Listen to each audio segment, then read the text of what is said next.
में आप सभी बच्चों का हार्दिक हार्दिक स्वागत है।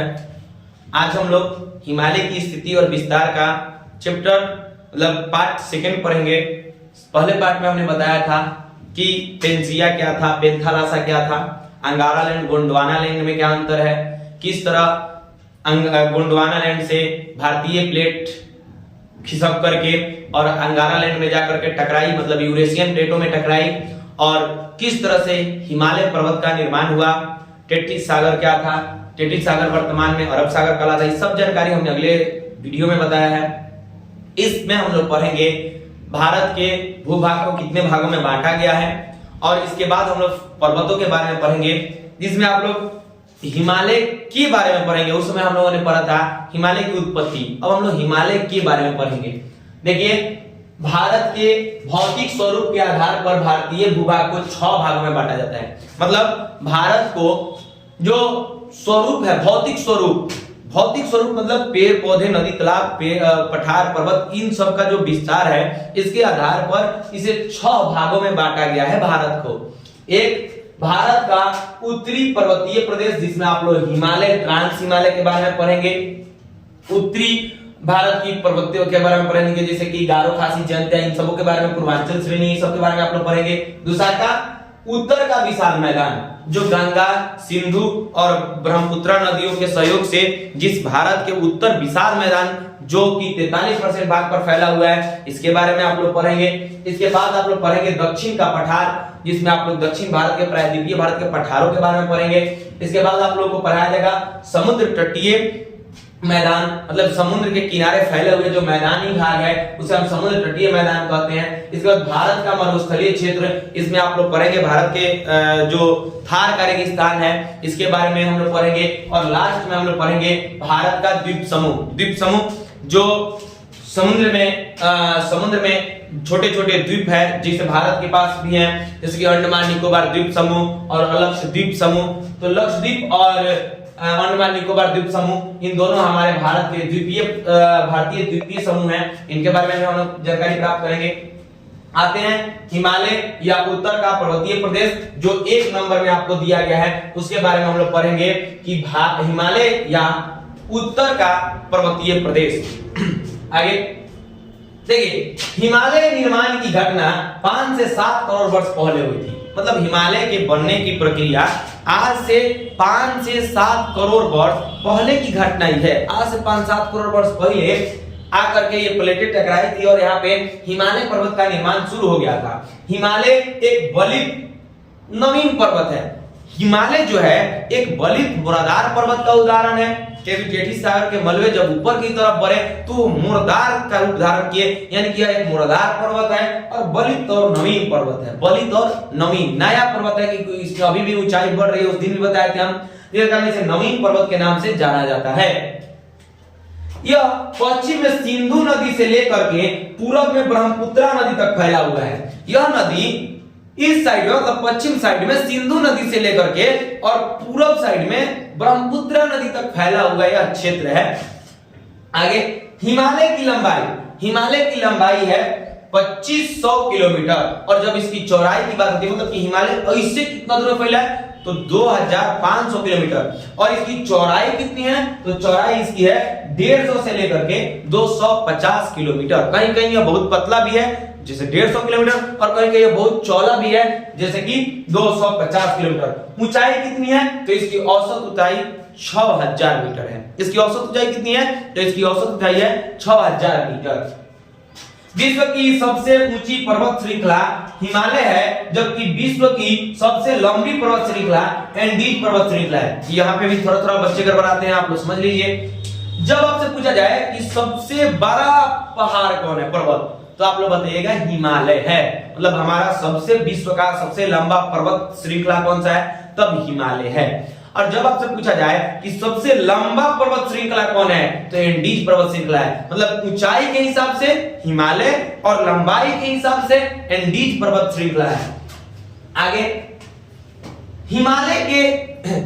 हिमालय का जो यह जो मलबा था टेढ़ी सागर का, जब इस पर प्लेटें टकराव पड़ी तो सबसे उत्तर में जिस हिमालय का निर्माण हुआ उसे ट्रांस हिमालय कहते हैं। कहीं कहीं इसे माना जाता है कि यह हिमालय का भाग नहीं है, और वास्तविकता भी यह है कि यह हिमालय का भाग नहीं है, लेकिन फिर भी इसे हम हिमालय से अलग करके नहीं रख सकते हैं। क्यों?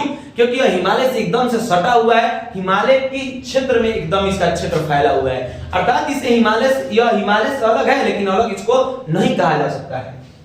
ट्रांस हिमालय, यह हिमालय के उत्तर में फैला हुआ है, जो सबसे ऊपर में फैला हुआ है, जैसे कि मान लीजिए ऐसे हुआ और फिर ऐसे हुआ और फिर ऐसे, तो जो ऊपर का भाग है ये ट्रांस हिमालय कहलाता है। यह क्या कहलाता है? यह ट्रांस हिमालय का भाग कहलाता है। यह हिमालय के उत्तर में फैला हुआ है, जो हिमालय से सटा हुआ है, एकदम यह हिमालय से क्या हुआ है? सटा हुआ है। भारत में इसकी 3 श्रेणियां मिलती है। भारत में ट्रांस हिमालय की कई श्रेणी मिलती है? तो भारत में ट्रांस हिमालय की 3 श्रेणियां मिलती है। सबसे पहली लद्दाख श्रेणी, जो लद्दाख में पाई जाती है, दूसरी जास्कर श्रेणियां, और तीसरी काराकोरम श्रेणियां। 3 गो श्रेणी है जो ट्रांस हिमालय की है, लेकिन फैली कहां है? मतलब भारत में ट्रांस हिमालय की कितनी फैली हुई श्रेणियां हैं? 3 श्रेणियां हैं। सबसे पहली लद्दाख की श्रेणी, दूसरी जास्कर श्रेणी और तीसरा काराकोरम श्रेणी। अब आते हैं क्या होती है लद्दाख श्रेणियां। यह ट्रांस हिमालय में स्थित भारत की सबसे उत्तरी श्रेणी है। कहें हम कि ट्रांस हिमालय में सबसे ऊपर में कौन स्थित है, तो हम बता सकते हैं कि यह लद्दाख श्रेणी है, जो ट्रांस हिमालय में सबसे ऊपर की दिशा में फैली हुई है। लद्दाख श्रेणी में ही भारत का सबसे ऊंचा पठार लद्दाख का पठार पाया जाता है, जिसकी ऊंचाई 4 किलोमीटर या 4000 मीटर है। जब आपसे पूछा जाए कि बताइए सबसे लंबा पठार कौन सा है भारत का, तो आप बताइएगा लद्दाख का पठार है। कितना लंबा है? 4000 मीटर, यानी 4 किलोमीटर यह क्या है? ऊंचा है। लेकिन जब आपसे पूछा जाए कि बताइए भारत का सबसे बड़ा पठार कौन है, मतलब चौड़ाई की दृष्टि से, तो भारत का सबसे बड़ा पठार है दक्कन का पठार, जो कि 8 राज्यों में फैला हुआ है। कितने राज्यों में? 8 राज्यों में होकर फैला हुआ है। अर्थात भारत का जब सबसे बड़ा पठार पूछे तो दक्कन का पठार, और भारत का सबसे लंबा पठार पूछे तो लद्दाख का पठार, जो कि लद्दाख में स्थित है। 4000 मीटर इसकी क्या है? ऊंचाई है।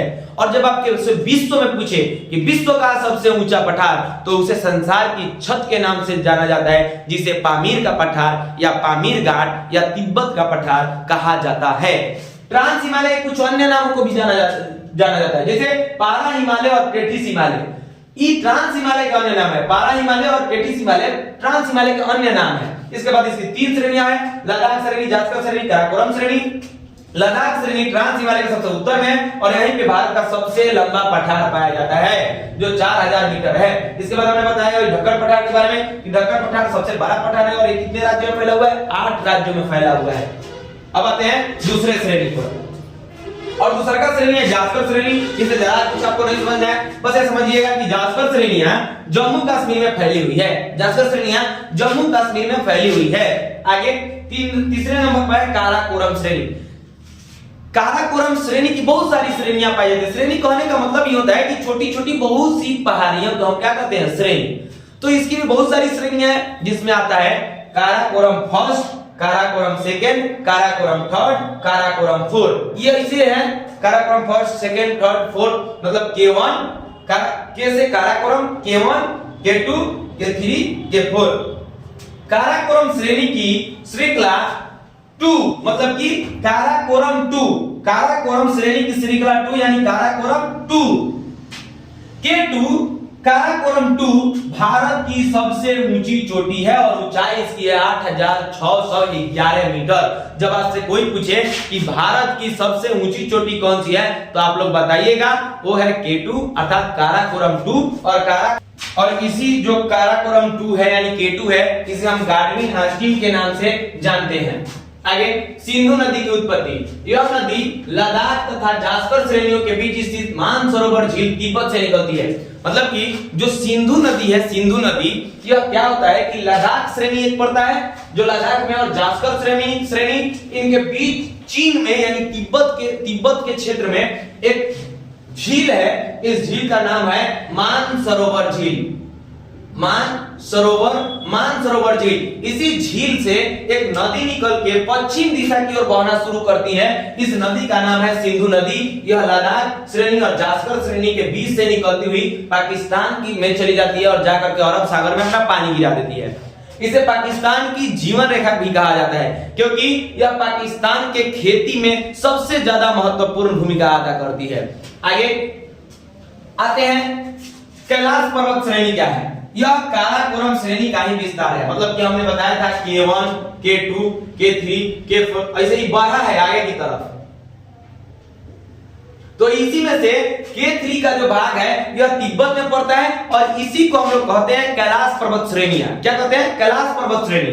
और यही कैलाश पर्वत श्रेणी, पहले भारत हमारा कैलाश पर्वत श्रेणी तक विस्तृत था, लेकिन अब यह चीन के हिस्से में है, तिब्बत के हिस्से में है। यह काराकोरम श्रेणी का ही विस्तार है जो तिब्बत में कैलाश पर्वत कहलाता है।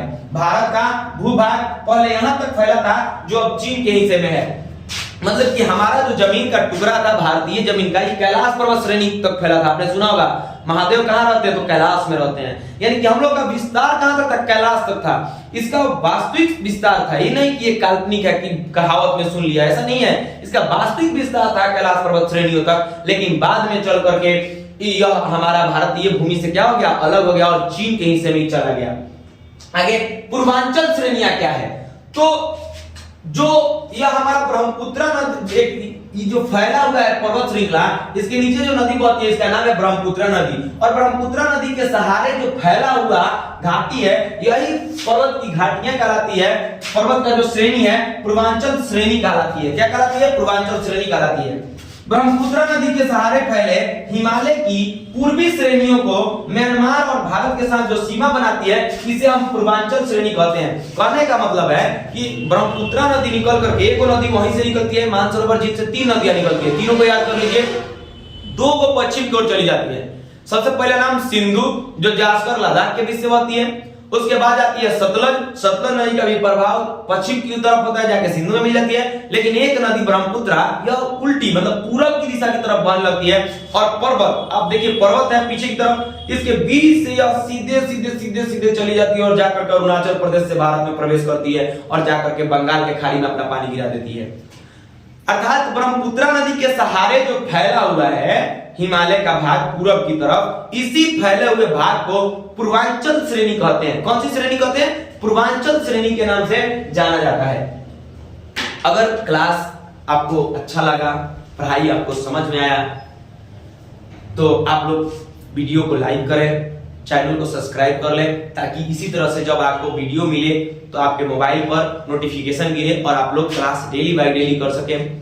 यह हमारा अभी जो चल रहा है, यह पूरा क्लास 9 के ज्योग्राफी का चैप्टर चलाया जा रहा है। इसमें ज्योग्राफी के हर एक चैप्टर, यहीं तक नहीं, हमारे यहाँ 9, 10 सभी का हर एक चैप्टर का आप लोगों को वीडियो मिलेगा। इसलिए चैनल को सब्सक्राइब करें। 9, 10 में अगर आप बच्चे हो, चाहे आपका कोई भी रिश्तेदार में का लड़का हो, तो उसके पास भेजिए। हमारे वीडियो को लाइक कीजिए, प्यार दीजिए। ऐसा हम आपके लिए और भी वीडियो लाएंगे जिसमें आपको विस्तृत जानकारियां, पूरे बुक की विस्तृत जानकारियां दी जाएगी, बल्कि बुक से भी कहीं कहीं ज्यादा आपको बताया जाएगा जो आपके लिए जरूरत होगा। चलिए, जय हिंद, जय भारत।